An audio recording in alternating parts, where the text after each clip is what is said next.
and welcome to Revolutions. Episode 3.12, The Great Fear. So we left off last time with Paris rising up in armed revolt and then storming the Bastille. But as I hinted at the end of last week's episode, it was the response to this unexpected turn of events that puts the fall of the Bastille at the center of every revolutionary chronology. The attack on this ill-defended and archaic fortress prison could have passed as a random outburst, or it could have marked the beginning of a violent conservative reaction. But instead, it was the immediate precursor to the demise of absolute royal authority in France, because as Louis's ministers came to advise him about what to do next, they were forced to conclude that there was very little he could do next, and being able to do nothing is what sealed the fate of the absolute monarchy. Now, the reason Louis could do nothing gets to a prescient question asked by listener Svante in the comments to last week's show that is setting me up beautifully for how I want to start this week's show. He asked if the royal family had pulled 20,000 soldiers into Paris in anticipation of riots, why weren't those soldiers used against the rioters? Surely it would have been possible to at least relieve the Bastille, even if they didn't have time to stop the first riots. Why didn't that happen? The answer, in short, is that no one in a position of authority now trusted those 20,000 soldiers to do what they were ordered to do. The problem, though, was not just that the common soldiers might disobey or defect, which, yeah, they might very well. It was that all levels of the regular army, the senior officers, the junior officers, the rank and file, were deeply dissatisfied with their present condition, and all for their own reasons. To put it plainly, in 1789, the French army was deeply dysfunctional. Now, I skipped past all the military issues when we walked through the pre-revolutionary period because it would have muddled already muddled waters.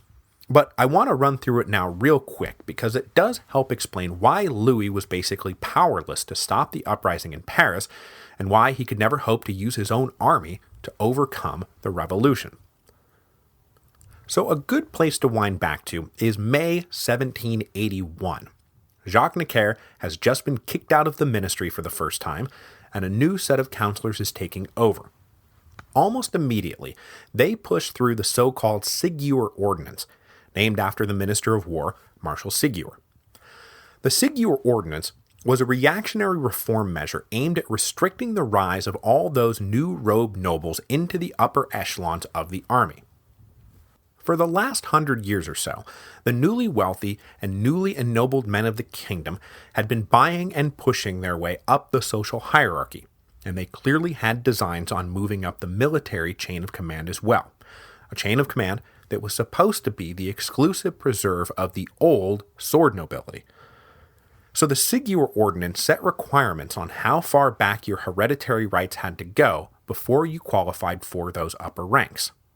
The ordinance was very much appreciated by the poor old provincial nobles, who really had only the army to look to anymore as a place to direct their sons for social advancement. It was detested, on the other hand, by the new nobles, who could now only top out at captain, and it was really super detested by career soldiers, who were good at their jobs, deserved promotion, and saw their career prospects decapitated right before their very eyes. It didn't help that these professionals usually had to slave away under the command of some 20-year-old brat son of a courtier who was mostly in it for the hats and the girls. Smoldering with resentment, the actual talent within the army was now trapped. But as the fiscal crisis grew, change would hopefully soon be coming to the army.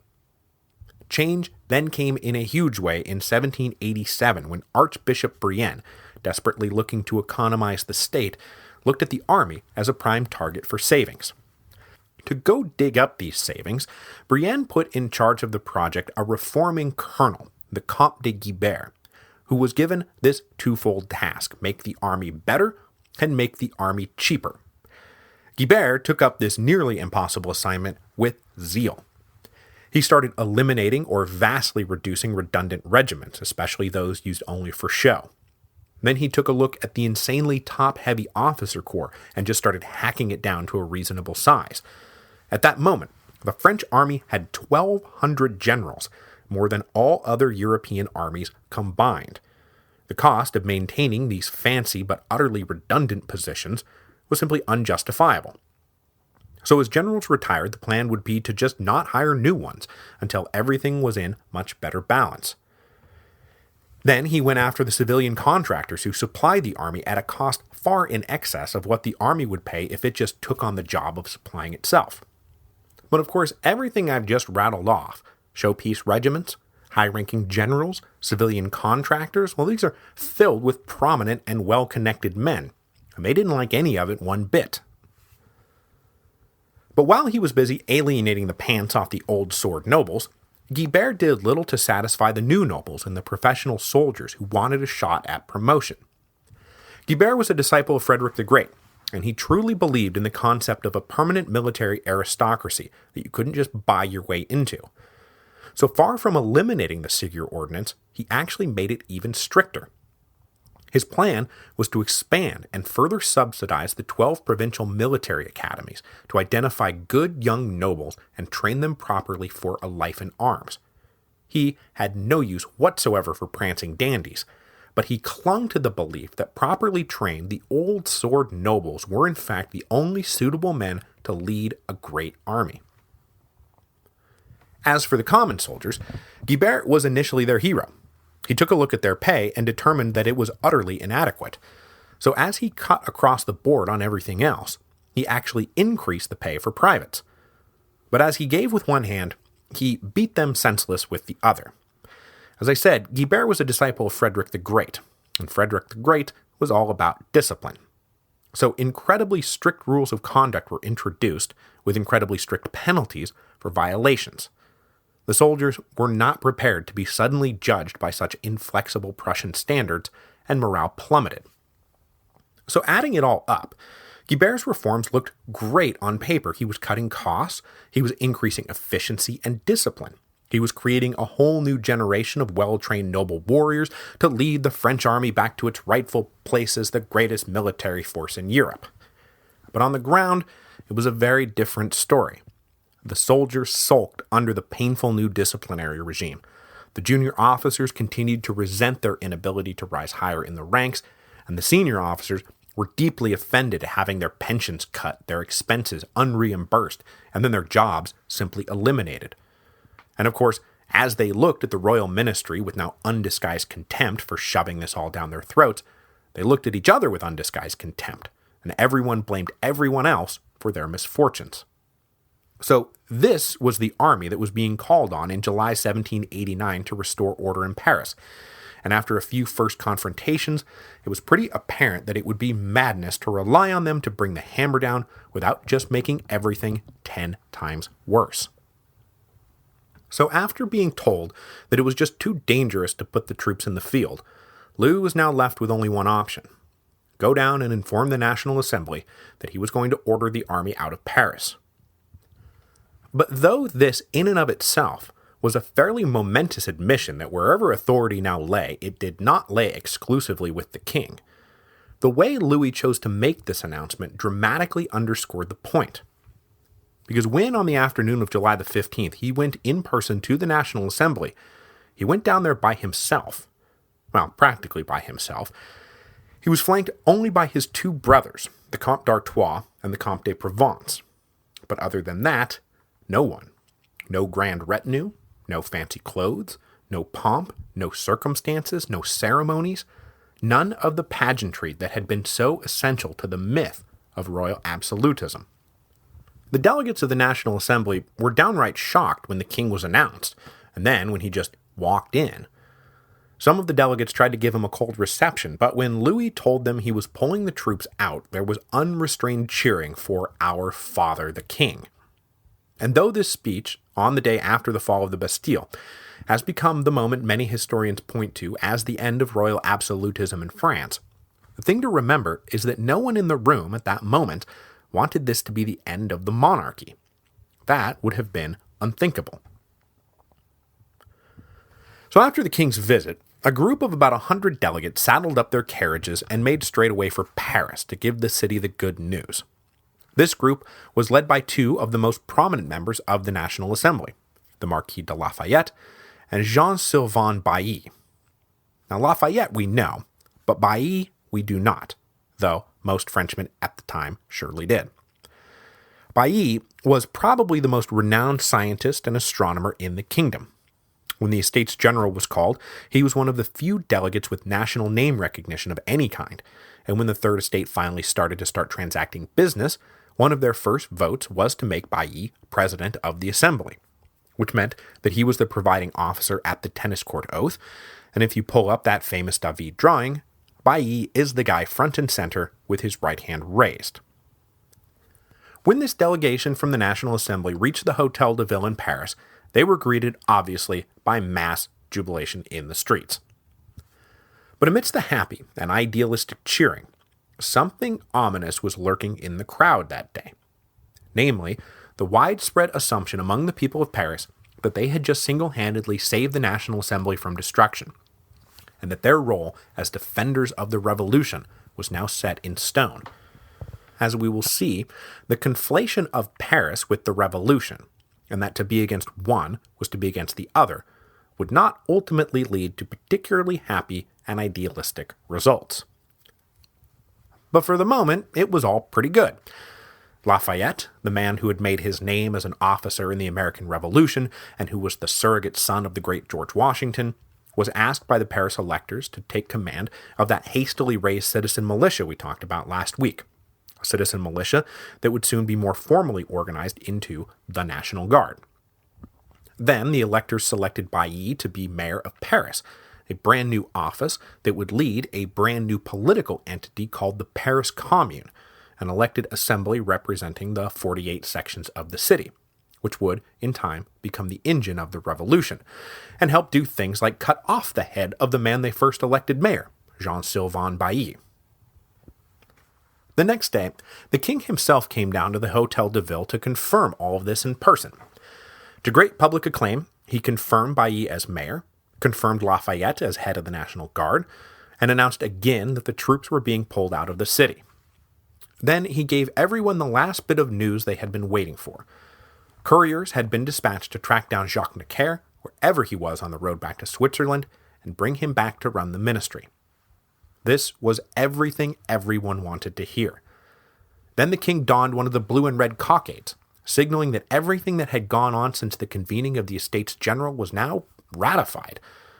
Louis was no longer some brilliantly shimmering symbol of absolutism that hovered somewhere in between God and France. He was a citizen king. He had come down from Versailles a quasi-deity, and returned just a man.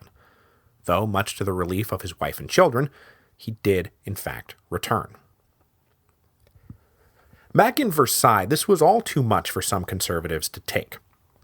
All their scheming having come to naught, the Queen and the Comte d'Artois had to figure out their next move. The Queen was advised to leave the palace, but she refused to take flight, and besides, where would she go, and what would she do when she got there? No, for better or for worse, the royal family was going to have to stick it out. The Comte d'Artois, meanwhile, was all done, and with a small retinue of loyal friends and associates, quickly and quietly decamped Versailles and headed for the northeastern frontier, leading what would become the first batch of aristocratic émigrés fleeing from the revolution, who would collectively become known as the capital E émigrés. Now, some of these émigrés would collect around the Comte d'Artois' little court in exile, wherever it happened to be stationed, others settled in England, and still others made it all the way to America, to await the day when hopefully the madness would stop. Now, though the king basically capitulated to the uprising in Paris, and given them everything they wanted, it's not like the situation immediately improved. Bread was still scarce and way too expensive, and the mob was not quite done dispensing justice. When the intendant of Paris, that is the guy who had been running the show, tried to join the first wave of émigrés and hightail it out of town on July the 22nd, he and his son-in-law were discovered. They were summarily lynched, and their decapitated heads paraded around Paris. If the fall of the Bastille had surprised everyone in the National Assembly, the lynching of the Paris intendant was downright chilling. The Bastille had been a reaction to a perceived mortal threat, and though distasteful, was very possibly justified given the circumstances. But the lynching of the intendant? That had come after the king had backed down, after Bailly had been elected mayor, after Lafayette had been given control of the National Guard, and under whose protection the intendant supposedly was. There was no justification for such lawless cruelty. As had been the case with the magistrates of the Parlement, if you were a delegate at the National Assembly, you had to wonder just how safe it really was to be protected by the Paris mobs, especially if your interests ever diverged. But for the moment, there was no immediate hint of a break between Paris and the national government, and the unfolding crisis of the summer of 1789 turned out from the center to the periphery. Conditions were bad everywhere, and had been for quite some time. The process of drawing up those grievance lists prior to the Estates General had focused everyone's displeasure, given it specific names and specific faces. And then the newly focused provincials had all been forced to sit and wait for something, anything to come of it. They sent their delegates off to Versailles at the end of April, and then they waited through May as literally nothing happened, with the Third Estate fighting its little war for common verification of credentials. Then all of June passed without anything of substance being done. The declaration of the National Assembly and the tennis court oath, well, they were neat, but to some broke silk worker in Lyon, or some suffering peasant in Provence, it was just so much semantic posturing. So when the provincials too hit the hungry midsummer weeks of July 1789 with no relief in sight, well, the uprising in Paris and the fall of the Bastille was taken as a signal that all bonds were cut and it was time to start taking matters into our own hands. In almost every municipality, self-declared committees followed the lead of the Paris electors and started unilaterally taking control of local government.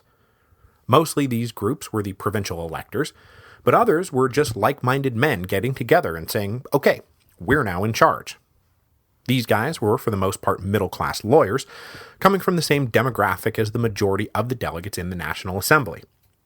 Citizen militias were then organized with the help of defecting soldiers from the regular army. The old men of local prominence, the nobles or ranking clergymen, then either got on board or were simply pushed aside. While this revolution was going on in the municipalities, the cities and the bigger towns, something much less focused was brewing out in the countryside. Remember, France was still overwhelmingly rural, and this little municipal takeover by the bourgeoisie still left the vast majority of the population without much of a political voice. They were now about to start making enough noise to shake the kingdom to its foundations. So when we last left the peasants, they had gotten together and drawn up their little grievance lists and cast their little votes for who would go off to the next round of elections to select the real delegates to the Third Estate. Then they returned to their farms, and as soon as they did, most of their specific little grievances were edited out by the Third Estate delegates who could not really be said to be representing the peasantry at all. The peasants, though, still expected their burdens would be lifted, and as they too heard only of deadlock in Versailles, they started to get restless. As I touched on last time, there were bread riots across the kingdom through the spring and early summer, and confrontations with local authorities everywhere, as many peasants acted as if the simple act of writing down their complaints had broken any obligation to pay this toll or work on that project for free. Then, when Paris went into revolt, everything kinda went a little crazy, and a sudden panic swept across the countryside that has since been dubbed the Great Fear.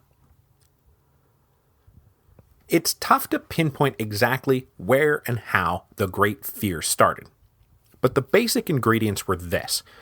You have hungry people with no food, unemployed people with no work, taking to the road to look for work, already organized migrant beggars getting a little too pushy about their begging, the widespread belief that the aristocracy had been purposefully hoarding grain to drive up prices, and the further widespread belief that the upper echelons of the royal family were in cahoots with foreign powers, be they the British or the Austrians, to crush the people beneath the boot heel of a reascendant and tyrannical nobility. So after the fall of the Bastille, rumors started swirling that reactionary members of the aristocracy, working on their own or with the help of foreign agents, were hiring groups of brigands to fan out across the countryside to terrorize the people of France back into their previous state of oppressed submission. With so many poor migrants now clogging up the roads from everywhere to everywhere else, it became easy to believe that there was something deeply menacing going on. Local peasants started gathering together to form protective patrols, who would arm themselves with whatever was laying around, and then go out themselves to look for these villainous brigands who were supposed to be just over the next hill. But of course, when these protective patrols were spotted by the next town over, they were often mistaken for these alleged brigands. Panic swept across rural France in a matter of days. But once they were all suitably riled up and paranoid, it didn't take long for the defensive posture of the peasantry to go into attack mode. Wherever the great fear spread, people started refusing to pay basically anything they had once been expected to pay. No more taxes, no more feudal dues, no more church tithes. All of it was simply a part of the same oppressive apparatus that was lining the pockets of the evil aristocrats who were now sending brigands and thieves to loot and pillage our countryside. Plus, it was taken for granted that the National Assembly was about to abolish it all anyway. So no, we're all done with all of that. Then they actively turned their attention to the physical manifestations of aristocratic tyranny. Those noble mills that they had been forced to use, smashed. The noble wine presses they had been forced to use, broken. But as these angry peasant mobs began to descend on the manor houses that had for so long dominated their little corners of the world, there was one thing above all that needed to be destroyed: the feudal records. I'm talking about the physical pieces of paper that noted exactly who owned what, who owed what, and for how long they owned or owed it. The angry peasants simply pushed their way in past terrified noble families, located the records, and burned them in great bonfires. Soon enough, huge plumes of smoke were rising up across the countryside, visible for miles around, spreading the general fear and panic even further. At this moment, in the last weeks of July 1789, political authority in rural France simply collapsed, and the records that all that political authority was based on was currently going up in smoke. Meanwhile, back in the towns, and then up in Paris and over in Versailles, the little cliques of revolutionary bourgeoisie who had taken over were utterly appalled. Remember, these guys were lawyers, or men who did enough business to respect utterly the sanctity of contracts, and more than that, the fundamental concept of private property. Marching around burning property records was insane, and it scared them. The delegates of the National Assembly had to sit through weeks not just of official reports about the state of the provinces, but also frantic letters from their families about what was happening in their own hometowns. They issued a totally inadequate appeal to the peasantry to please stop burning records and please keep paying taxes and tithes until we, your appointed representatives, can work out a new system. But this appeal was just ignored. So come August the 3rd, the men still meeting after hours as the Breton Club hatched a plan both to get out in front of the chaos and then secure the further list of demands they had now come up with for the king. They decided to launch this plan as the next day's session wound to a close, when attendance would hopefully be sparse and one of the Breton delegates would be serving his turn as presiding officer. Which brings us to the night of August the 4th. The Breton Club's plan was pretty straightforward. At the appointed moment, a liberal noble, one of those members of the Society of 30, whose name I won't trouble you with, would step forward with a motion to allow the peasantry to escape their feudal obligations, and to force all men to pay taxes in proportion to their income, without notice of social status. This would basically begin the process of demolishing feudalism in France, and hopefully get the rampaging peasants off the warpath. With the chamber sparse and no one prepared to oppose such a bold gesture, the Breton delegates would then rally, push it through, and then dare anyone to try to undo it. But as bold as the Breton Club thought it was about to be, they had no idea what was about to be unleashed. First of all, The chamber wasn't quite as sparse as they'd hoped. Okay, well, no matter. But then the appointed liberal noble got his line stepped on by a rival noble, whose name I also won't trouble you with. Well, this guy had caught wind of the plan and wanted to steal a little glory for himself, and so he unexpectedly jumped up and moved for the abolition of feudalism himself. All our appointed liberal noble could do was then stand up and say, yeah, I basically agree with that, let's do it. This quick 1-2 punch caught many of the delegates off guard. Then they heard 3 pre-arranged speeches by Breton delegates agreeing with those motions. This all made it look like some spontaneous domino effect had been triggered, and far from wanting to fight against it, all the delegates suddenly wanted to join the fun.